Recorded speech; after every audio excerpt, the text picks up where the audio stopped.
Alright, in the never-ending quest to get this truck back on the road, we're gonna spend another Saturday picking away at her. A lot of little jobs today. Finish up the rear differential. I'm gonna put the oil in and button that up. I'm gonna finish the sleeper mounts, and I'm gonna try and get all the air lines completed and everything sealed up and see if she'll hold air. I think that's a good goal for today. And then with the weather now warming up, I better get that sleeper boot finished. Otherwise I'm going to start to fill the cab and the sleeper with rainwater. And then we'll just see where the day takes us. Keep picking away at her little by little. Alright, so now we're putting some overpriced $75.90 in the diff. Pretty easy. You just put that guy in there and pump her in. So it takes almost 5 gallons of this. So it's a slow process, but we'll get her filled up.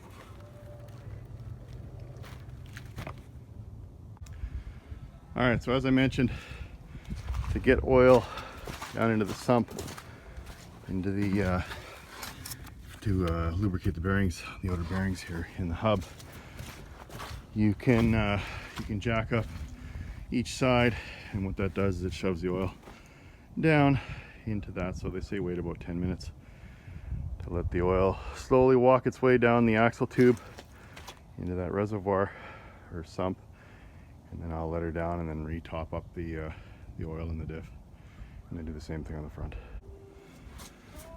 So one thing that's got me a little concerned is, obviously when I first started this truck up, if you recall in video from last year, I had this off and I had a piece of wood that I was going to be able to close off the air with the intake if she started running away.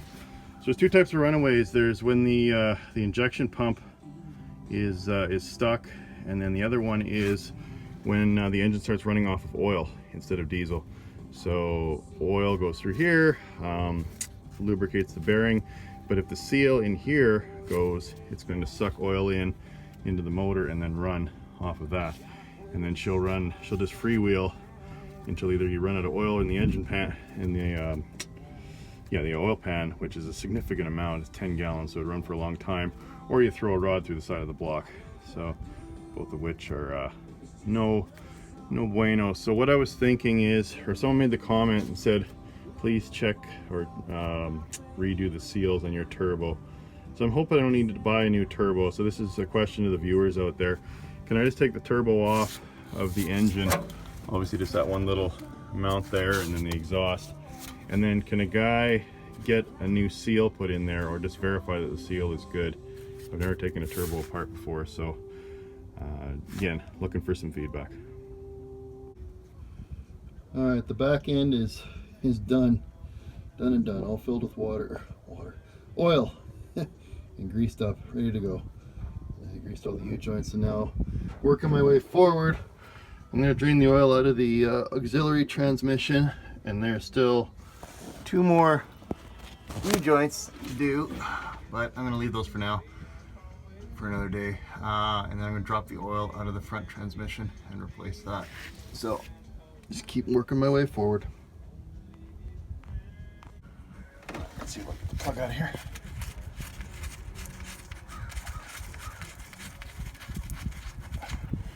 There we go. Boy, nice clean oil. Looks like molasses. Alright, so we'll let that drain. We'll fill that up. Keep on trucking. Alright, so there's the plug. A little bit of material on the magnet, but no big teeth like the power divider. So looks like someone was doing a little bit of grinding, but I think that's normal wear. So we'll clean that up and put her back in there and throw in some fresh oil. All right, so I think I know the answer, but I don't like it. So I was just checking out this old short drive shaft here, but I noticed there's some slop, and you can actually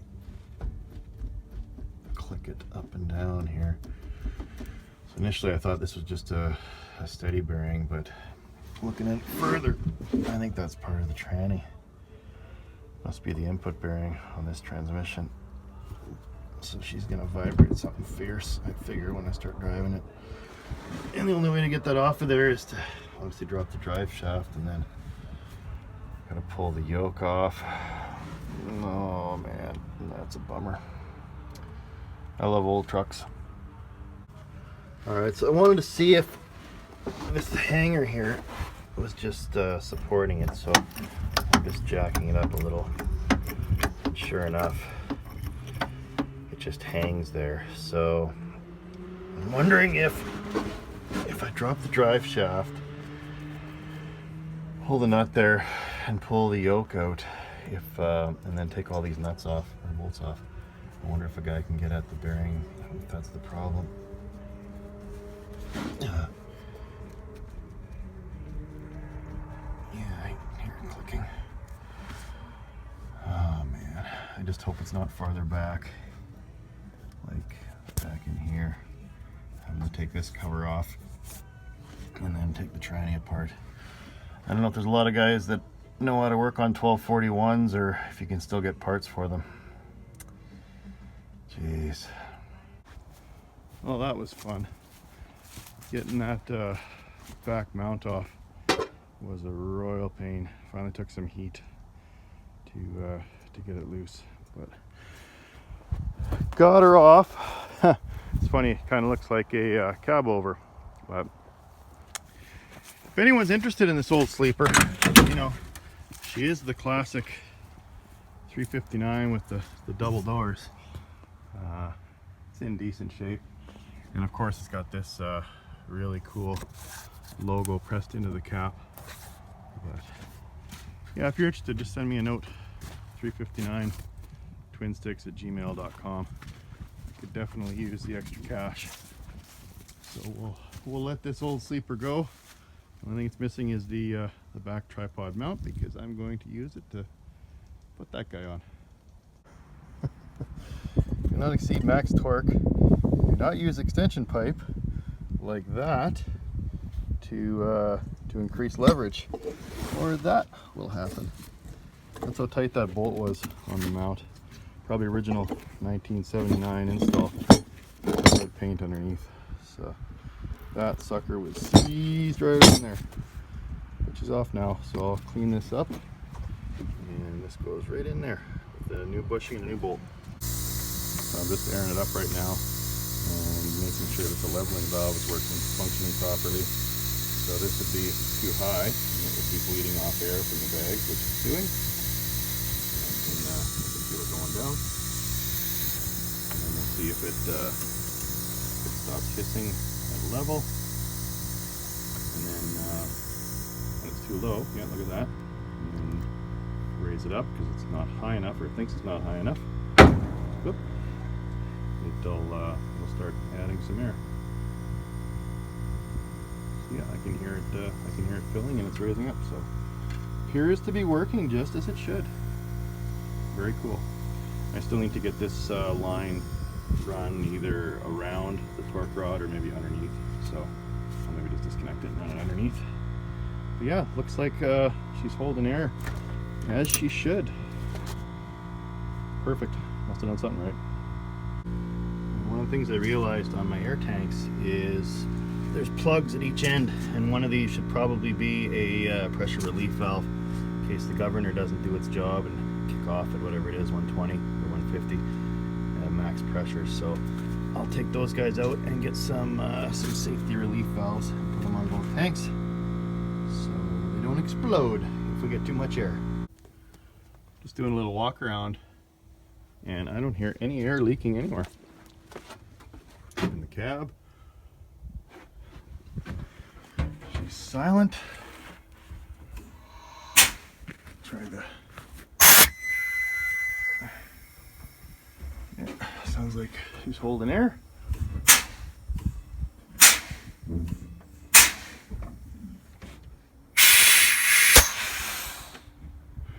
Beautiful.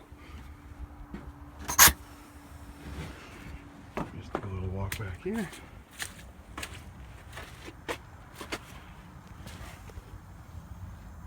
That looks good. I can't hear any hissing. Maybe there's a little bit going on back here. see this guy.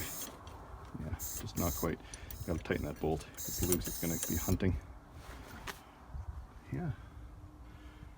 No air leaks. It's like a brand new Pete. Awesome. Man, there's just no end of wear on a 40-year-old truck. So I just noticed this guy is cut into the hanger, probably almost the width of this leaf. And what that's doing is it's allowing this to sit lower when it's aired up. And if you look, she is too close for comfort on that brake pot. So I guess one of two things is try and get a new hanger, or maybe weld in a spacer, air it back down. This will settle down, and then I can put a spacer in there, probably about that thick, which will raise this up when the airbag's pushing on it and keep it away, because I sure don't like that. That is just too damn close. If she bumps and bobs going down the road, it's going to impact this, and that's where that danger spring is. So just another thing that needs fixing. Just did a little experiment. I put one of the sleeper pucks in there, and now I'm airing it up. And as you can see, much more clearance than before. So I think that's the ticket. I think what I'll have to do there is either get a new hanger, or maybe get a plate, maybe cut off a piece of leaf from a wrecker, or get a piece of steel, kind of that thickness, shove it in there, and then just tack weld it on both sides, or not tack weld it, but actually weld it onto the leaf. And that should kind of replicate where this used to be. Obviously all that material's gone. So that should fix it. I wonder if they'd C-vip it with those pucks in there. Probably not. All right, so I got one last line. I want to make sure the power divider works. So there we go. Do not flick when wheels spinning. Check. Yep. So that's the air line. The last air line that I haven't hooked up yet. Turn that off. Okay.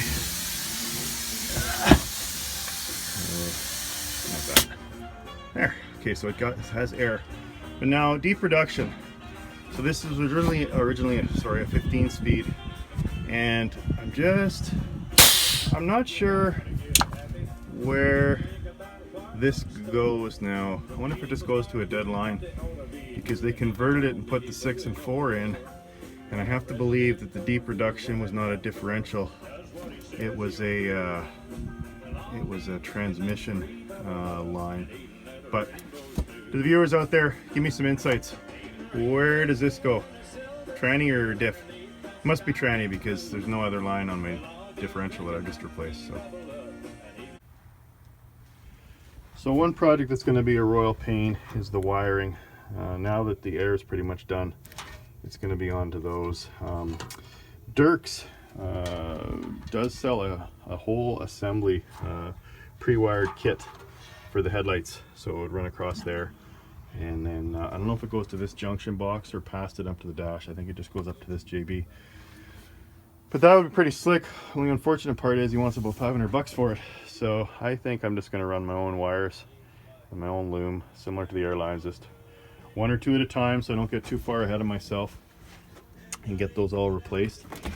But yeah, I know I've been promising for the last, I don't know, 3 or 4 videos to work on the interior. But as you can see, it's complete amateur hour here. It's a complete mud pit, mud bog, and I didn't want to drag all this mud into the cab, so that was about as far as I got, was the first step. But I do need to get the sleeper boot, and the only reason I didn't do it today is because I need these similar screws. So I'm gonna pull one out and then go get a bag of them from Lowe's or Home Depot, and then I can put these brackets in. Now, one of the viewers made the point, or the suggestion, and said, hey, put a bead of silicone all the way around the outside of the boot. That way when you press it down, it's going to seal for water and hopefully air as well. So that's that's a great idea. I'm gonna get that done this week because it's supposed to, I don't know, rain, wet snow kind of thing, and I don't want to fill the cab with water. So I promise I will get to that. But yeah, I'm very pleased with the air system. She holds air well. I was just running I was running an airline test tube from the switch for the fifth wheel lock, which allows it unlocks and allows the fifth wheel to go back and forth. And then I didn't put the airline to the power divider because there's still that center section that needs to go back in, and the airline goes up to a little bracket similar to this, or a manifold, and then it's got a little short line that goes into there. So I'll hopefully put that on next weekend. I guess I'm gonna have to tackle that yoke on the front. That's, now that I see it and know that it's there, I can't, I'm not comfortable leaving it. So I'll try and zip that nut off. Maybe I'll borrow that tiger tool and take those U-joints off next Saturday. But yeah, overall, pretty pleased. I mean, not big progress, but any progress is progress. The fact that it holds air and the airbags work and all of that. Oops, I still got this one line. Maybe I'll finish putting that underneath before I call it a day and start putting the tools away. But yeah, the pods seem to work. Everything holds air. I guess that's progress, little by little.